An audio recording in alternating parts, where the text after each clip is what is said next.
20 ఏళ్ల క్రితం మన జీవితాలు ఎట్లుండేయో తెలుసు కదా! అంటే మొబైల్ రాకముందు. 20 ఏళ్ల క్రితము అంటే ఈ మొబైల్స్ ఏవి లేనప్పుడు హ్మ్. లైఫ్ ఎట్లుండేది? హ్మ్. బయట బయట ఆడుకోవడం. ఇట్లాంటి చిన్న పిల్లలు బయట ఆడుకోవడం. మనం గూడా ఏదైనా పెయింటింగ్ లాంటిది లేకపోతే ఏదైనా హాబీ ఏదో ఒక హాబీ అయితే ఉండేది. హ్మ్. టైమ్ పాస్ చేయడానికి. ఇప్పుడు మొబైల్ వచ్చినాక మొబైల్‌కే అతుక్కపోతున్నాం. ఇప్పుడు ఒక సర్వే ప్రకారం అంటే రోజుకి 10 గంటలు ఏదో ఒక స్క్రీన్‌కి అతుక్కొనే ఉంటున్నారు. అది టీవీ గావచ్చు, మొబైల్ గావచ్చు, ఏదో ఒక డిజిటల్ స్క్రీన్‌కి అతుక్కొని ఉంటున్నారనమాట. అంటే వారానికి 70 గంటలు స్క్రీన్‌తోనే మనం అటాచ్ అయ్యి ఉంటున్నాం. చాలా సమస్యలున్నాయి. దాంట్లో ముఖ్యంగా 4 ఉన్నాయి. అయి ఏందో డిస్కస్ చేద్దాం. ఓకేనా? డోపమైన్ క్రేవింగ్ అనేది ఫస్ట్‌ది. డోపమైన్ క్రేవింగ్ అంటే ఏం లేదు. మన మైండ్‌లో మనకేదన్నా హ్యాపీనెస్ ఇచ్చేది ఏదైనా చూసినప్పుడో, చదివినప్పుడో, ఏదన్నా విషయం అలాంటిది జరిగినప్పుడు మెదడులో రిలీజ్ అయ్యే కెమికల్ డోపమైన్ అనమాట. అది సహజంగా రిలీజ్ అయ్యి మెదడు ఆనందంగా ఉండి, బాడీ ఆనందంగా ఉంటే ఓకే. కానీ డిజిటల్ స్క్రీన్ వచ్చిన తర్వాత ఏమైందంటే రీల్స్ చూడడం, స్క్రోల్ చేసుకుంటూ గంటలు గంటలు స్క్రోల్ చేసుకుంటూ చూస్తే ఆర్టిఫిషియల్‌గా అయిపోతున్నాం అనమాట మనం. అంటే మెదడులో డోపమైన్ రష్ ఎక్కువైపోయి అది కూడా ప్రాబ్లమే. డిజిటల్ డోపమైన్‌కి ఎట్లా అలవాటయినంక ఎట్లుందంటే సహజ అంటే చిన్న చిన్న ఆనందాలు ఏమైనా ఉంటాయి కదా! బయట జరిగే ఇన్సిడెంట్స్ కానీ ఏవి మనకు బోర్ కొట్టేస్తాయన్నమాట. అంటే మనం నేచురల్‌గా జరిగే వాటిని ఆనందించలేము. ఎంతసేపటికి ఆ ఫోన్‌లో నోటిఫికేషన్‌లు వస్తున్నాయి, అయి వస్తున్నాయి, ఇయి వస్తున్నాయి. రీల్స్ స్క్రోలింగ్ చేసుకుంటే అవే చూస్తాం మనం. అంటే బయట జరిగే అంశాలు ఏవి కూడా ఎంజాయ్ చేయం. రెండోది ఏందంటే sharing over caring. Sharing over caring ఏంటంటే ఏదైనా ఒక ప్రమాదం జరిగినప్పుడు మనం ఏం చేస్తాం?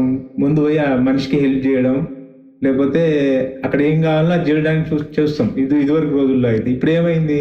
ఏదైనా ప్రమాదం జరగంగానే ముందు దాన్ని వీడియో తీయాలి, దాన్ని వైరల్ చేయాలి. అంటే సానుభూతి పోయింది, హెల్పింగ్ నేచర్ పోయింది, అన్నీ పోయినాయి. ఏదైనా జరగగానే మనం ఫస్ట్ రెస్పాండ్ అయ్యి వానికి ఏదైనా హెల్ప్ చేద్దాం అనేది ఎవరు చూడట్లే. హ్మ్.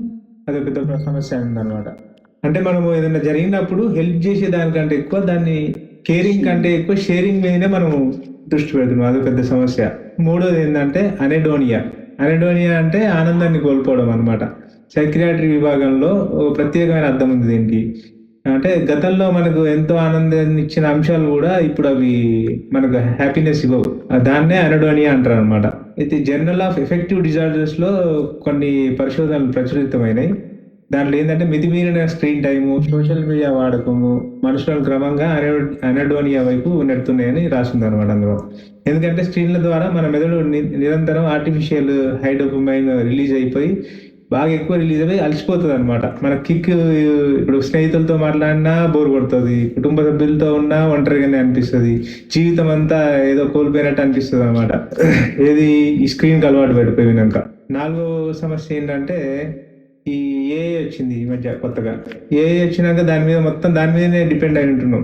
ఏదైనా చిన్న చిన్న మనం ఆలోచించి తీసుకునే డెసిషన్స్ కూడా సొంతంగా తీసుకోలేకపోతున్నాం అనమాట. అంటే చిన్న విషయాలకు కూడా ఏఐ మీద ఆధారపడడం వల్ల ఏమైతది? మన ఆలోచన శక్తి కోల్పోతాం. దానివల్ల మన మెదడు పనితీరు కూడా తగ్గిపోతది. నువ్వు మెదడుని ఎంత పని చేపిస్తే అంత ఆలోచిస్తదనమాట. నువ్వు అదే దానికి పని చెప్పడం మానేసి ప్రతి చిన్న విషయానికి ఇంతకుముందు క్యాలిక్యులేటర్ అయినప్పుడు ఎక్కలు అన్నీ మనకు బై హార్ట్ వచ్చేది. క్యాలిక్యులేటర్ వచ్చినాక ఎవడు ఎక్కాలు నేర్చుకోలే. ఇప్పుడు అట్లనే ఈ ఏఐ అన్నమాట. ఏదైనా ఉంటే ఏమంటారు? ఏ చిన్న విషయానికి కూడా దాన్ని అడుగుతున్నాం. సొంత డెసిషన్ లేదు ఇది తీసుకోలేక ఆలోచన శక్తిని కోల్పోతున్నాం అనమాట. ఇవన్నీ అంటే ఈ సమస్యలు ఇంకా చాలా సమస్యలు ఉంటాయి. ఈ 4 మనం ఈరోజు డిస్కస్ చేసినాం. అయితే వీటికి సొల్యూషన్ లేవా అంటే ఉన్నాయి. దాంట్లో సొల్యూషన్ ఏంటంటే ఫస్ట్‌ది డిజిటల్ డీటాక్స్.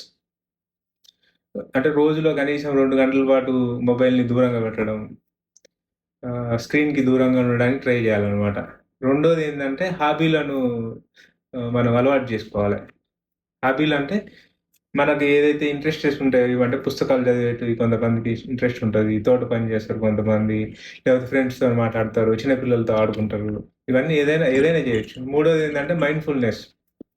అంటే ఏదన్నా సంఘటన జరిగినప్పుడు దాన్ని కెమెరాలో బంధించాలని చూడకుండా, మీ కళ్ళతో ఫస్ట్ దాన్ని మనస్ఫూర్తిగా ఆస్వాదించాలనమాట. ఎంతసేపటికి ఈ వీడియో క్యాప్చర్ చేసి, షేర్ చేసి, లైక్స్ వస్తాయి, ఇవి వస్తాయి అని కాకుండా, మనం దాన్ని అక్కడున్న సిట్యుయేషన్‌ని మనం ఫస్టు మనస్ఫూర్తిగా ఆస్వాదించాలి. ఇట్లా అంటే చాలా సొల్యూషన్‌లుంటాయి. ఈ 3 మనము అలవాటు చేసుకుంటే ఎంతో కొంత ఈ అంటే డిజిటల్ స్క్రీన్‌ల నుంచి వచ్చే దుష్ప్రభావాల్ని మనం బయటపడగలుగుతాం అన్నమాట. Thank you.